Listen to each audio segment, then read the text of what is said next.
We're up at the 10th Mountain Division headquarters in upstate New York to honor the troops coming home from Iraq. The larger story is the President of the United States had a vision and he made a promise, and he's keeping the promise. He said that we would be down to 50,000 forces in Iraq from 145,000 when we took office by this summer.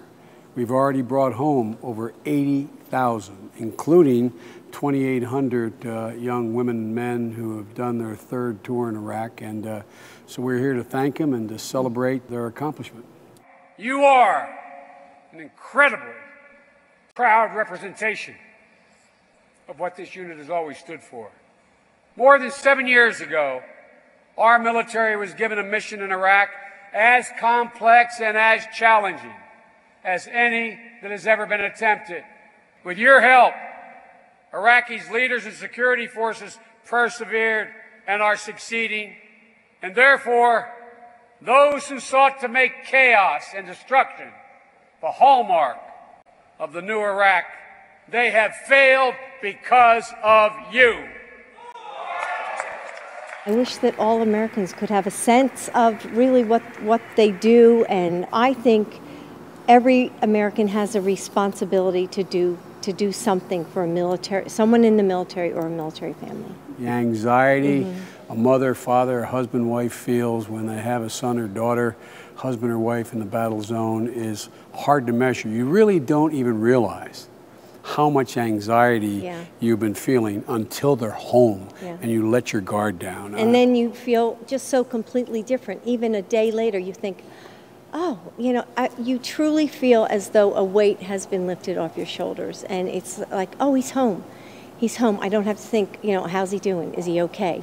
Because that's, while they're deployed, that's on your mind every single second. Welcome home. I am proud to be here as the Second Lady of the United States, but I'm even more proud to be here as a military mom. It's our sacred duty to honor the service of those who sacrifice for our country, and we can all play a role with a simple act of service. I promise to continue to do all I can in our mission to support our service members and their families. Because of the incredible sacrifice these families and soldiers have made, Iraq is now in a position where they have held 2 elections, where they in fact have a parliament, where they're forming a government, and they're about to build a country which is full of natural resources.